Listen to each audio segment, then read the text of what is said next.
আসসালামু আলাইকুম। আমার নাম তাসবি আলম। আমার ইন্ডেক্স নাম্বার 26 39 15। আমার শিক্ষক এবং এমসিসিকে ধন্যবাদ জানাতে চাই যে আমাকে উপস্থাপনা করার জন্য একটি সুযোগ দেওয়ার জন্য। আজকে আমি আমার গ্রামের বাড়ি সম্পর্কে আলোচনা করতে যাচ্ছি। প্রথমত, আমার গ্রামের বাড়ি রাজশাহী বিভাগের নওগাঁ জেলার নিয়ামতপুর থানার রসুলপুর গ্রামে অবস্থিত। আমাদের গ্রামের বাড়িটি ইংরেজি অক্ষর এল আকৃতি, যা মাটির তৈরি। বর্তমানে মাটির তৈরি বাড়ি খুবই বিরল। মানুষ ইটের তৈরি বাড়ির দিকে অগ্রসর হচ্ছে। আমাদের গ্রামের বাড়িটি দোতলা, যেখানে 8টি কক্ষ রয়েছে, যার মধ্যে 6টি শয়নকক্ষ এবং বাকি 2টি বিভিন্ন জিনিস রাখার কাজে ব্যবহৃত হচ্ছে। আমাদের গ্রামের বাড়ির ভিতরেই পৃথকভাবে গোসলখানা এবং রান্নাঘর রয়েছে। আমাদের গ্রামের বাড়িতে রান্না করার কাজে মাটির তৈরি চুলা ব্যবহৃত হয়। এছাড়া আমাদের গ্রামের বাড়ির ভিতরেই পৃথকভাবে গোয়ালঘর এবং হাঁস মুরগি রাখার জায়গা রয়েছে।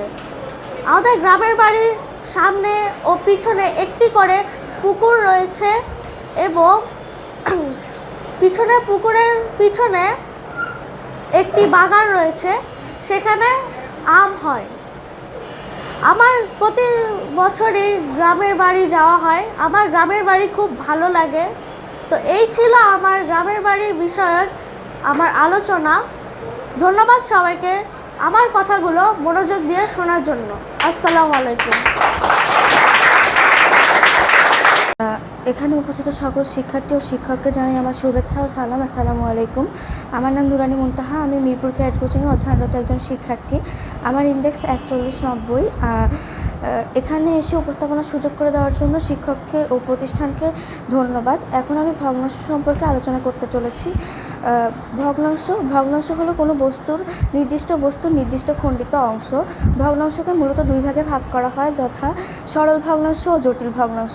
সরল ভগ্নাংশ হলো সেই সকল ভগ্নাংশ যে ভগ্নাংশের একটি লব ও হর উভয় পূর্ণ সংখ্যা, তাকে সরল ভগ্নাংশ বলা হয়।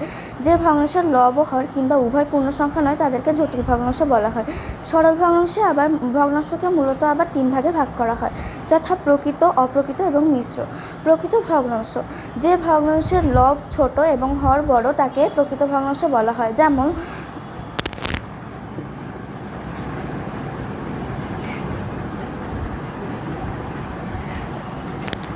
অপ্রকৃত ভগ্নাংশ: যে ভগ্নাংশের লব বড় কিন্তু হর ছোট, তাকে অপ্রকৃত ভগ্নাংশ বলা হয়। যেমন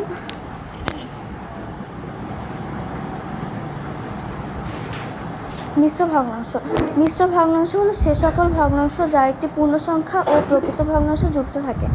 যেমন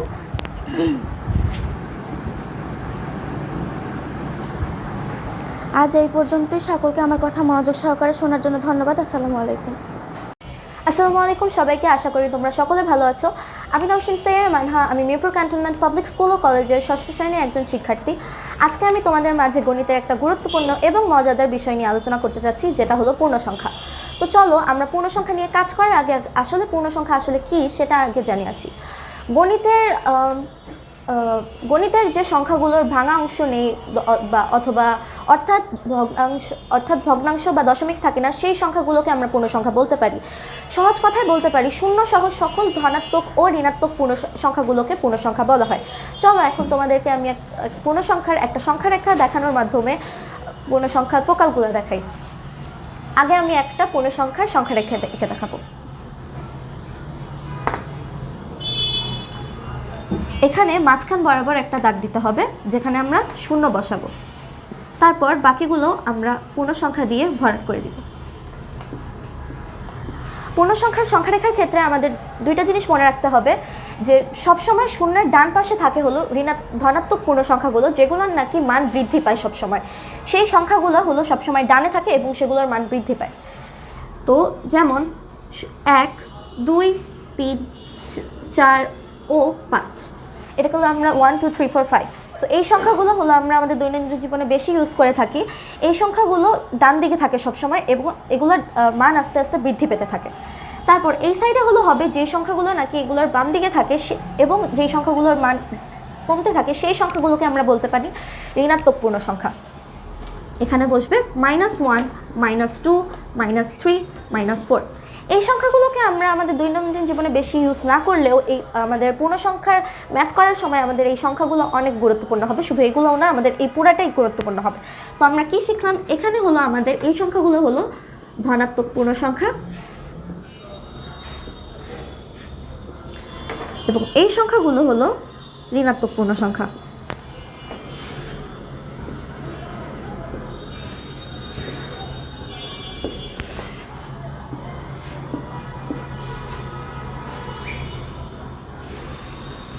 এখন আমরা দেখতে পাচ্ছি এখানে মাঝখানে শূন্যটা বাদ পড়ে গেছে।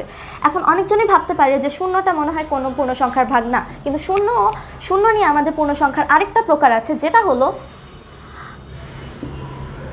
শূন্য সহ সকল ধনাত্মক পূর্ণ সংখ্যাগুলোকে আমরা বলতে পারি অঋণাত্মক পূর্ণ সংখ্যা।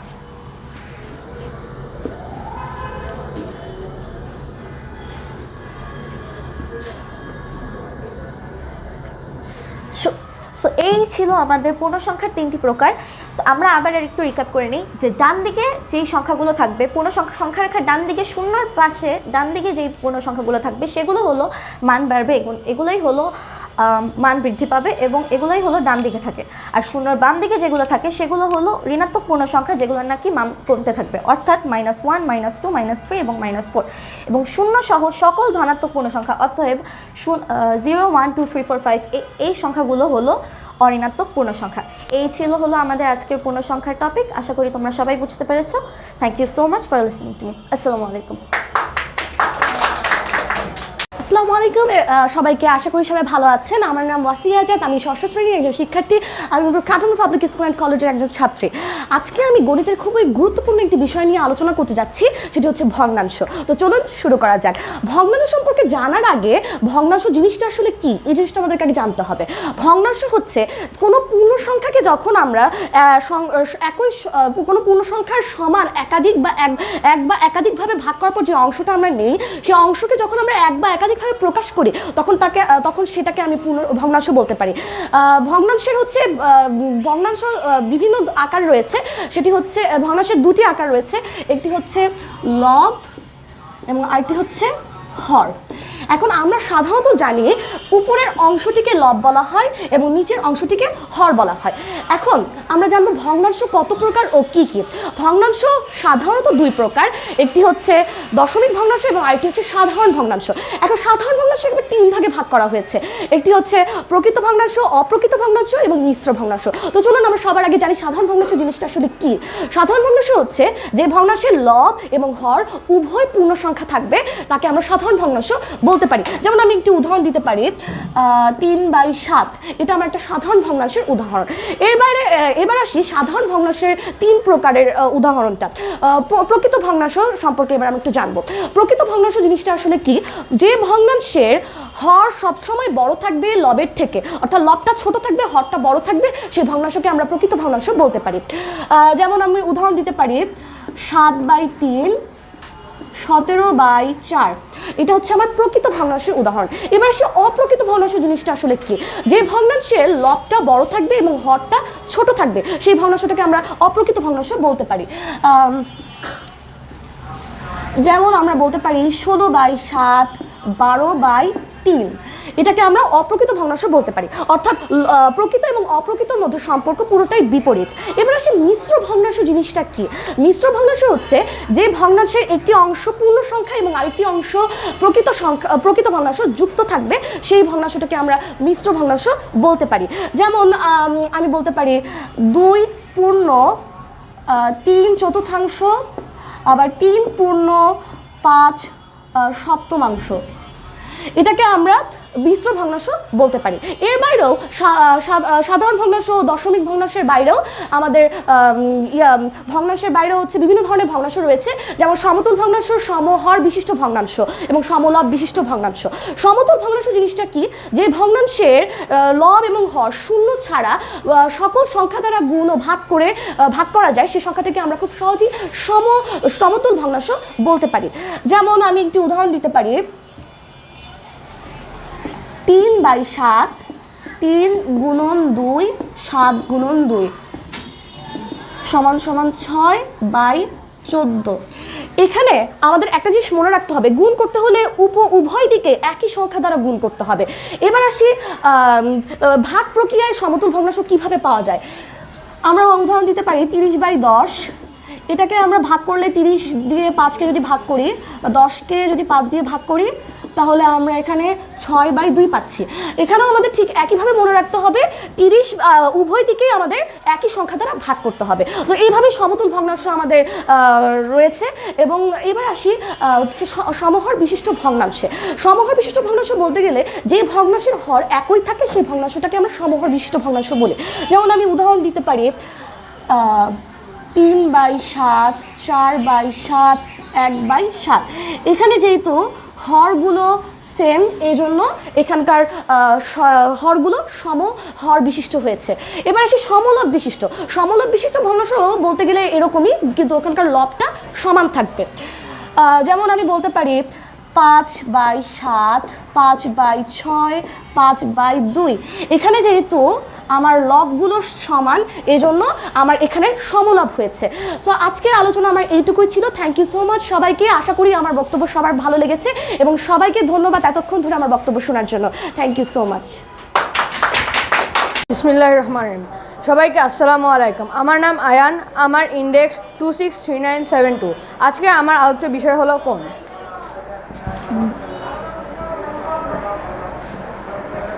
দুইটি রশ্মি যখন তাদের একই প্রান্তবিন্দুতে মিলিত হয় এবং সেখানে যে জ্যামিতিক চিত্র উৎপন্ন হয় তাকেই কোণ বলে।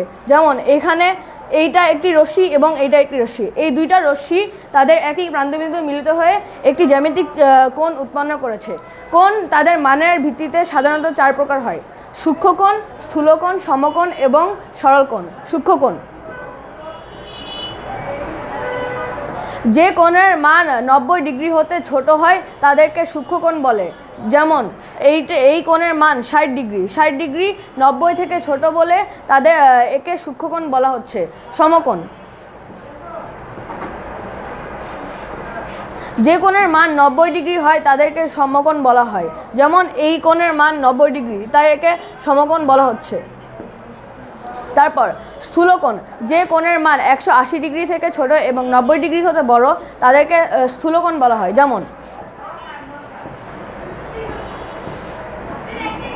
এই কোণের মান 120 ডিগ্রি, এই 120 ডিগ্রি 180 এবং 90 এর মাঝামাঝি অবস্থায় আছে, তাই জন্য একে স্থূলকোণ বলা হচ্ছে।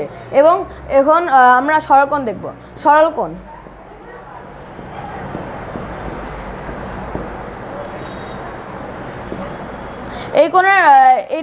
এই কোণটি একটি সমতলের উপর অবস্থিত এবং এর মান 180 ডিগ্রি হয়, একে সরলকোণ বলা হচ্ছে। সবাইকে আসসালামু আলাইকুম। আসসালামু আলাইকুম রহমতুল্লাহি ওয়া বারাকাতুহু। আমার নাম মোহাম্মদ রাজিকুজ্জামান রায়াত। আমি মণিপুর উচ্চ বিদ্যালয় এবং কলেজের একজন ছাত্র। সেখানে আমার রোল 48। আমি অবশ্য একজন ক্যাডেট হওয়ার জন্য এমসিসিতেও পড়ি। এখানে আমার ইন্ডেক্স হলো 26 39 40। আজকে আমি গণিতের একটি গুরুত্বপূর্ণ বিষয় ভগ্নাংশ সম্পর্কে জানব। তো চলেন শুরু করা যাক। সর্বপ্রথম আমরা শিখব ভগ্নাংশ কাকে বলে। এটার জন্য আমরা একটা উদাহরণে চলে যাই। মনে করেন একটা কেককে 10 ভাগে ভাগ করলাম, সেখান থেকে 7 পিস খেয়ে ফেললাম। তাহলে এই পূর্ণ সংখ্যাকে ভাগ করা হলো। একে গাণিতিক রাশির মাধ্যমে 7/10 হয়, মানে 10/7 হয়। এটিকে একটি ভগ্নাংশ বলে। কিন্তু ভগ্নাংশ এখানে থেমে থাকে না। ভগ্নাংশকে আবার প্রকারভেদ হিসাবে 2 ভাগে ভাগ করা হয়। এক হলো সাধারণ ভগ্নাংশ, একটি হলো জটিল ভগ্নাংশ। সাধারণ ভগ্নাংশ কাকে বলে? যেমন 10/7 একটি ভগ্নাংশ, এটিকেই বলতে পারেন একটি সাধারণ ভগ্নাংশ বলে। যেমন আমরা ধরলাম 7/5, এটিও একটি সাধারণ ভগ্নাংশ। আর জটিল ভগ্নাংশ একটু জটিল থাকে, এটি সম্পর্কে বিস্তারিত না জানাটাই ভালো। তো আমরা সাধারণ ভগ্নাংশ সম্পর্কে কিছু জেনে আসি।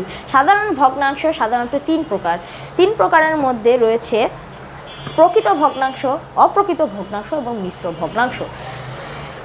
প্রকৃত ভগ্নাংশ কাকে বলে? প্রকৃত ভগ্নাংশ এটি একটি প্রকৃত ভগ্নাংশ। কেন? এটি হলো প্রকৃত। যেমন 7-এর উপর 5 থাকে, কিন্তু যদি আমরা মনে করি 7-এর উপর তো 9 থাকে না, এই জন্য এটি একটি প্রকৃত ভগ্নাংশ। আর অপ্রকৃত ভগ্নাংশ ঠিক এর উল্টা, মানে এটি প্রকৃত নয়, অপ্রকৃত। যেমন আরেকটু আগে দেখালাম 7/9, এটি হলো অপ্রকৃত ভগ্নাংশ। এখন মিশ্র ভগ্নাংশ কাকে বলে? এটির সাথে এই দুইটিকে ভাগ করলে যে সংখ্যাটি বের হবে সেটিই হলো মিশ্র ভগ্নাংশ। এইটিকে ভাগ করার ফলে বের হলো, এখানে কিন্তু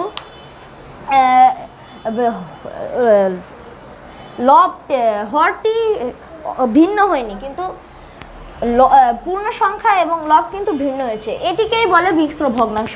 এবং এটি ছাড়াও অনেক কিছু আছে, যেমন সমহর ভগ্নাংশ, সমহর বিশিষ্ট ভগ্নাংশ, সমতুল বিশিষ্ট ভগ্নাংশ এবং আরও অনেক। সমহর বিশিষ্ট ভগ্নাংশ কাকে বলে? কোনো একটি সংখ্যার হরগুলো যদি সমান থাকে তাহলে সেগুলোকে সমহর বিশিষ্ট ভগ্নাংশ বলে। যেমন এটি 6 আর এটার হরও 6, এটার হরও 6, এর মানে এই দুইটি হর একই বলে এটিকে সমহর বিশিষ্ট ভগ্নাংশ বলে। আর কি থাকতে পারে? আর আছে সমতুল বিশিষ্ট ভগ্নাংশ। সমতুল বিশিষ্ট ভগ্নাংশ হলো একটি সংখ্যা নিয়ে নিলাম এবং আরেকটি সংখ্যাও নিয়ে নিলাম, এই দুইটির গুণ, এই দুইটি প্রথম ভগ্নাংশের লবের সাথে দ্বিতীয় ভগ্নাংশের হর এবং প্রথম ভগ্নাংশের হরের সাথে দ্বিতীয় ভগ্নাংশের লব গুণ করব, তাহলে এটি বের হয়ে যাবে। যেমন 2 গুণ 2 সমান 4 হয় এবং 4 গুণ 1 সমান এটিও 4 হয়। এর মাধ্যমে আমরা জানতে পারলাম যে সমতুল বিশিষ্ট ভগ্নাংশ যাচাই করতে হলে প্রথম ভগ্নাংশের লবের সাথে দ্বিতীয় ভগ্নাংশের হর এবং প্রথম ভগ্নাংশের হরের সাথে দ্বিতীয় ভগ্নাংশের লব যোগ করতে হবে। তো এটার জন্য এটিই ছিল আমাদের ভগ্নাংশের প্রকারভেদ। আসসালামু আলাইকুম, বিদায়। Assalamu alaikum everyone, my name is Safwan Ibn Sadiq. I'm a student of MCC and my index is 263911. So today I'm going to be presenting a story of a greedy dog. So let's jump into the topic. Once upon a time, a dog stole a piece of meat from a butcher's shop. So he had to cross a bridge. When he was crossing the bridge, he saw his own shadow in the water. His greedy grew more and more. So he thought that he can steal that piece of meat too. So he would have 2 pieces of meat to eat. So when he jumped into the water to get that piece of meat, his own piece of meat fell into the water. So in that moment, he lost his own piece of meat and the shadows one too. So the moral of the story is grasp all, lose all. That's all I can tell about the story. Thank you for listening me patiently. Goodbye. আসসালামু আলাইকুম, আমার নাম সানজানা আক্তার খান। Mirpur cadet coaching, আমার index 263942। Mirpur cadet কোচিংকে অসংখ্য ধন্যবাদ আমাকে উপস্থাপনার সুযোগ করে দেওয়ার জন্য। আজকে আমার উপস্থাপনার বিষয় ভগ্নাংশ। কোনো পূর্ণ সংখ্যাকে সমান ভাগে ভাগ করে যে অংশ পাওয়া যায়, সে অংশকে যে গাণিতিক বাক্যের মাধ্যমে প্রকাশ করা হয় তাকে ভগ্নাংশ বলে। সাধারণ ভগ্নাংশ, যে ভগ্নাংশে হর ও লব উভয় পূর্ণ সংখ্যা তাকে সাধারণ ভগ্নাংশ বলে। সাধারণ ভগ্নাংশ মূলত 3 প্রকার: প্রকৃত ভগ্নাংশ, অপ্রকৃত ভগ্নাংশ ও মিশ্র ভগ্নাংশ। প্রকৃত ভগ্নাংশ, যে ভগ্নাংশের হরের চেয়ে লব বড় তাকে প্রকৃত ভগ্নাংশ বলে। অপ্রকৃত ভগ্নাংশ, যে ভগ্নাংশের হরের চেয়ে লব বড় তাকে অপ্রকৃত ভগ্নাংশ বলে। মিশ্র ভগ্নাংশ, যে ভগ্নাংশে একটি পূর্ণ সংখ্যার সাথে একটি প্রকৃত ভগ্নাংশ যুক্ত থাকে তাকে অপ্রকৃত ভগ্নাংশ বলে। ধন্যবাদ সবাইকে আমাকে এত সুন্দর একটি উপস্থাপনার সুযোগ করে দেওয়ার জন্য। Hello everybody, Assalamu alaikum. At first take my cordial welcome. How are you all? I hope that you all are bright and shiny by the grace of Almighty Allah, and I'm also keeping cool by the grace of Almighty Allah. It's me, Sharon Zareen. I'm a student of Mirpur Cadet Coaching from E1 and I'm a Golden Batch student. My index is 263744. Today I'm gonna tell a story and I would like to thank my respected teachers and MCC for giving me such a wonderful opportunity to tell something in front of you. My story's name is Home Alone. It's taken by a famous movie from Hollywood. So, the story is about a little boy named Calvin. So Kelvin was alone in the home. Their family was due to rush to go to Paris for the Christmas vacation.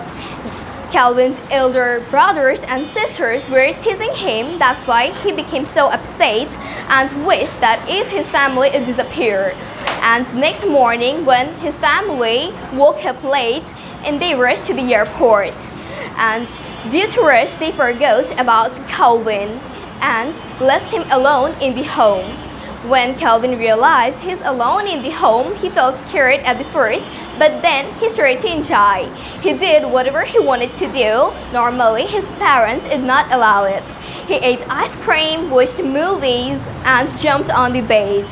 Then, two thieves named Harry and Mark planned to rob Kelvin's house. When Kelvin found out about their plan, he, instead of being afraid, thought of protecting his house. So he made many funny traps, and when they came and they got trapped in a funny way, and finally police came and caught them. And otherwise in the Paris, Kelvin's mother remembered that they left Kelvin alone in the home. That's why she got another flight and came to America and hugged him. At the end of the story, I want to say that family is really very important for us. Sometimes we get annoyed by them, but it's really very important for us. We should be family oriented, and if there is a problem, of course there is a way. This little boy named Kelvin can even manage these two adult themes, then why we cannot? Thanks for listening my story carefully. That's it. Thank you. Assalamu alaikum. আসসালামু আলাইকুম সম্মানিত শিক্ষকগণ ও আমার সুপ্রিয় সহপাঠীগণ, আমি ইসরাত নুন ঐশ্বর্য। আমি Mirpur cadet কোচিংয়ের একজন শিক্ষার্থী। আমার ইন্ডেক্স 264051। আজকে আমি গণিতের একটি অত্যন্ত গুরুত্বপূর্ণ বিষয় ভগ্নাংশ নিয়ে আলোচনা করতে যাচ্ছি। প্রথমেই আমাদের জানা প্রয়োজন ভগ্নাংশ কী। ভগ্নাংশ হলো এমন একটি সংখ্যা যা বিভিন্ন অংশে বিভক্ত থাকে। উদাহরণস্বরূপ আমরা যদি একটি কেককে 4টি অংশে বিভক্ত করে সেখান থেকে একটি অংশ নেই, তখন তা হবে 1/4। এভাবে যে সকল বস্তুকে বিভিন্ন খণ্ডে বিভক্ত করা যায় তাকে ভগ্নাংশ বলা হয়ে থাকে। এবার আমরা ভগ্নাংশের প্রকারভেদ সম্পর্কে জানব। ভগ্নাংশকে প্রধানত দুই ভাগে ভাগ করা যায়, যথা সরল ভগ্নাংশ ও জটিল ভগ্নাংশ। সরল ভগ্নাংশ বলতে সেই সকল ভগ্নাংশকে বোঝায় যার হর ও লব উভয়ই পূর্ণ সংখ্যা। যেমন এটি একটি সরল ভগ্নাংশ। সরল ভগ্নাংশকে প্রধানত 3 ভাগে ভাগ করা যায়, যথা প্রকৃত ভগ্নাংশ, অপ্রকৃত ভগ্নাংশ ও মিশ্র ভগ্নাংশ। প্রকৃত ভগ্নাংশ বলতে আমরা সেই সকল ভগ্নাংশকে বুঝি যার হরের তুলনায় লব ছোট থাকে। যেমন এটি একটি প্রকৃত ভগ্নাংশ। যে সকল ভগ্নাংশের হরের তুলনায় লব বড় থাকে তাকে অপ্রকৃত ভগ্নাংশ বলা হয়। যেমন এটি একটি অপ্রকৃত ভগ্নাংশ। যে সকল ভগ্নাংশের সাথে একটি পূর্ণ সংখ্যা ও একটি প্রকৃত ভগ্নাংশ যোগ অবস্থায় থাকে তাকে মিশ্র ভগ্নাংশ বলা হয়। যেমন এটি একটি মিশ্র ভগ্নাংশ। ভগ্নাংশ আমরা প্রতিনিয়তই ব্যবহার করে থাকি, যেমন খাবার ভাগ করতে, সময় ভাগ করতে এবং পড়াশোনার বিষয় ভাগ করতে। তাই বলা যায় ভগ্নাংশ আমাদের জীবন ও গণিত উভয় জায়গায় একটি গুরুত্বপূর্ণ অংশ। এতক্ষণ ধৈর্য সহকারে আমার প্রেজেন্টেশনটি শোনার জন্য সকলকে অসংখ্য ধন্যবাদ। আসসালামু আলাইকুম। Assalamu alaikum everyone. Hello guys, it's me Faiz Mahmood Shadin from famous and well-known MCC, and my index number is 4275, and I will thanks to my respected teacher who gave me this opportunity to talk in front of you. So today I'm gonna explain you the hidden hero of our life, angles. So first of all, I will give the description of angles. What is an angle? When the plane of two rays made them each other at a common point is called angle, and that common point is called vertex, and the ray is called the common side of the angle. So there are many types of angle, but at first I will say 3 types of angle. They are acute angle, right angle, and obtuse angle. What is an acute angle? The angle which is smaller than 90 degree or right angle is called acute angle. Then right angle, we all know, and it is very common to us, the right angle. The angle which is equal to 90 degree is called right angle, and the angle which is greater than 90 degree is called obtuse angle. So now I will give you 3 incidents, and you have you should, or you can, if you can, you should connect the incidents to the angle. So we know the attack, the war between Israel and Iran and America. So here the missiles they send to the other countries to destroy themselves are shaped to acute angle, and acute angle helps something to cut through the air. Then we have 90 degree. This MCC is built up to 90 degree to make a good infrastructure. Then we have obtuse angle. Yesterday we know the match between India and New Zealand, the T20 final match. Here obtuse angle play a very important role. The field is measured with this angle. So that's all for today. Thank you for listening me cordially and patiently. Bye bye.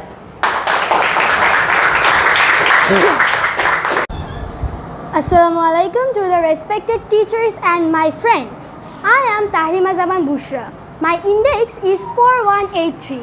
First of all, thank you for giving me a chance to give a presentation on fraction, which is a very important part of mathematics.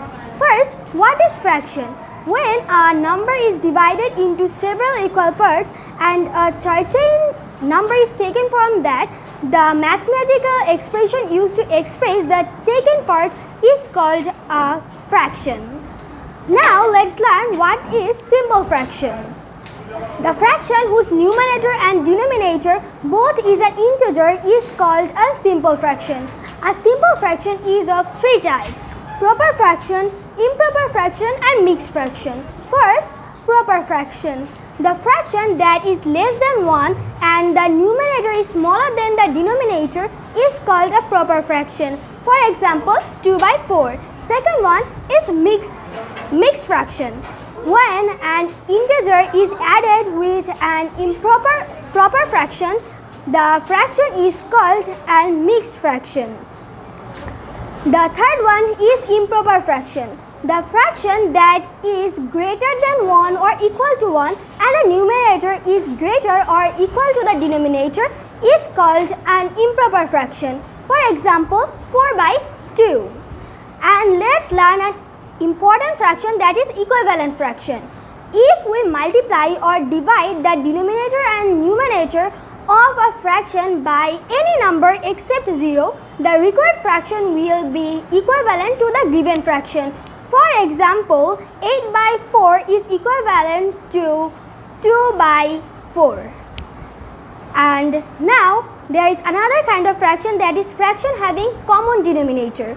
The fraction that have the common denominator is called fraction having common denominator.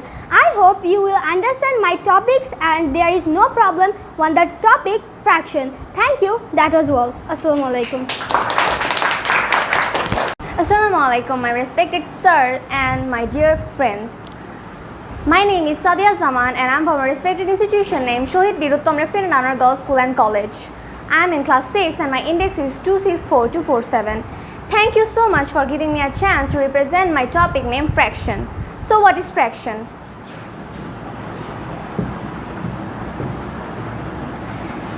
Suppose I have a pizza and I make it 8 slices.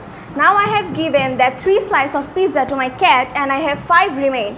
Now I can say I have given 3 by 8 slices of a pizza to my cat and I have 5 by 8 slices remain. This statement will be taken as a fractional statement. Fraction has three types: common and simple fraction, equivalent fraction, and fraction having common denominators. Simple or common fraction. What we can see, 3 and 5 both are integers. So we have come to a decision that when a fraction having numerator and denominator both as integers are called simple or common fraction. Now, simple and common fraction has 3 types: proper, improper and mixed. We can see 3 is smaller than the denominator, so it will called proper fraction. Now 7 by 3, it is opposite. 7 is greater than 3, so we have came to a decision when numerator is smaller than the denominator, it will call proper fraction, and when the denominator is smaller than the numerator, it will call improper fraction. Then mixed fraction. When a proper fraction is added with an integer, it will call a mixed fraction. Now equivalent fraction.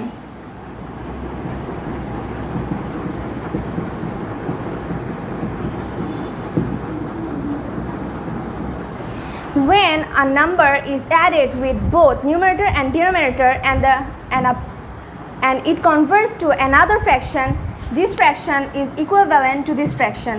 This process is called equivalent fraction.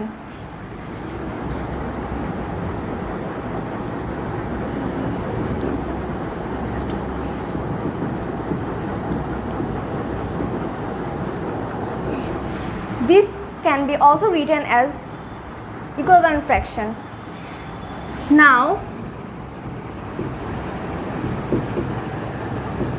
what we can see, all the denominators are equal, but the numerators cannot be equal because denominators are the situatable or the real whole number, but the numerators are the parts which are taken or the mentioned. That's why when a ratio of a fraction or a line of a fraction has common denominators, it will call fraction having common denominators. That's all. Thank you again for giving me a chance. Assalamu alaikum. আসসালামু আলাইকুম সবাইকে। আমার নাম আরিফ আজমল। আমার index 3980। আমি প্রথমে আমার শিক্ষককে ধন্যবাদ জানাই যা আমার উপস্থাপনাটা কি সবাইকে বলার জন্যে। আমার উপস্থাপনার বিষয় হচ্ছে আমার বাগান, আমার প্রিয় বাগান, ফুল বাগান। ফুল প্রাকৃতিক একটি সৌন্দর্যের এমন একটি প্রাকৃতিক উপহার আমাদেরকে দিয়েছে, প্রকৃতি এমন একটি উপহার আমাদেরকে দিয়েছে, সেটি হলো ফুল। আমার বাসার সামনে একটি ছোট কিন্তু সুন্দর ফুল বাগান রয়েছে। সেখানে বিভিন্ন ফুল রয়েছে, যেমন গোলাপ, জবা, রজনীগন্ধা ইত্যাদি। আমি প্রতিদিন সকালে সেই ফুল বাগানে পানি দেই এবং শুকনো পাতা পরিষ্কার করি। প্রতিদিন অনেক মৌমাছি এবং প্রজাপতি ফুলের মধু সংগ্রহ করতে আসে। এটি ফুল বাগানটিকে আরও প্রাণবন্ত করে তোলে। আমি শেষে বলতে চাই যে এই ফুল বাগানটি হলো আমার সবচেয়ে প্রিয়। এই ফুল বাগানটিকে আমি সামনে আরও ভালো করার চেষ্টা করব। সবাইকে ধন্যবাদ। আসসালামু আলাইকুম। আসসালামু আলাইকুম, আমার নাম তাওহিদ, আমার ইন্ডেক্স 3710। এমসিসকে ধন্যবাদ আমাকে এখানে কথা বলে দেওয়ার সুযোগ করার জন্য। আজকে আমি যে বিষয়টি নিয়ে কথা বলবো সেটি হলো বাংলাদেশের প্রাকৃতিক সৌন্দর্য। বাংলাদেশ একটি ছোট দেশ, কিন্তু আমাদের দেশে অনেক প্রাকৃতিক সৌন্দর্য রয়েছে। আমাদের রয়েছে বিভিন্ন পর্যটন কেন্দ্র, যেমন কক্সবাজারে আমাদের সমুদ্র রয়েছে, এবং তারপর সেন্ট মার্টিনে আমাদের পাথর রয়েছে, তারপর সিলেটে সাদা পাথর রয়েছে, তারপর আমরা সুন্দরবনে বিভিন্ন রকমের প্রাণী দেখতে পাই। আমাদের বাংলাদেশের প্রাকৃতিক সৌন্দর্য খুবই মনোরম। আমরা তারপর আরও অনেক পর্যটন কেন্দ্র আছে যেগুলো অনেক সুন্দর সুন্দর জায়গা আছে, প্রাকৃতিক সৌন্দর্য। তারপর গ্রামে বিশেষ করে আমাদের অনেক সুন্দর সুন্দর গাছ আছে এবং প্রাকৃতিক দৃশ্য উপভোগ করা যায়। তারপর বাংলাদেশের প্রাকৃতিক সৌন্দর্যের মধ্যে পরে শ্রীমঙ্গল আছে, শ্রীমঙ্গলের চা বাগান, ওইখানে আমরা গেলে অনেক সুন্দর পাহাড় আছে, চা বাগান আছে। তো এগুলোই বাংলাদেশের প্রাকৃতিক সৌন্দর্য। সবাইকে ধন্যবাদ আমার বক্তব্য শোনার জন্য। আসসালামু আলাইকুম।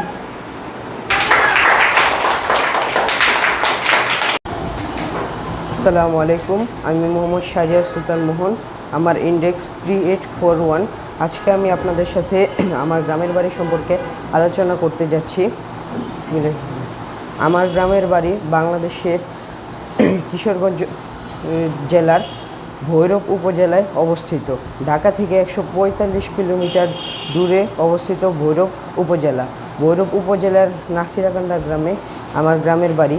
সেখানে রয়েছে একটি খেলার মাঠ, একটি মসজিদ, একটি প্রাথমিক বিদ্যালয় ও উচ্চ বিদ্যালয়। কিশোরগঞ্জ জেলা অনেক বিভিন্ন কারণে বিখ্যাত।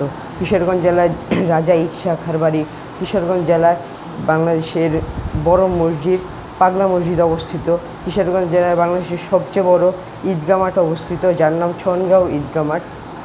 বাংলাদেশে এর আরও বিভিন্ন আকর্ষক জিনিস কিশোরগঞ্জে অবস্থিত। সর্বোপরি আমি আমার গ্রামকে অনেক ভালোবাসি। প্রত্যেকটি মানুষের কাছেই তার গ্রাম স্বর্গ বিশেষ। আমার গ্রাম আমার কাছে স্বর্গ। একটি প্রবাদ বাক্য বলে, আমার গ্রাম ছবির মতন, মাটির তলায় ছড়ায় এর রতন।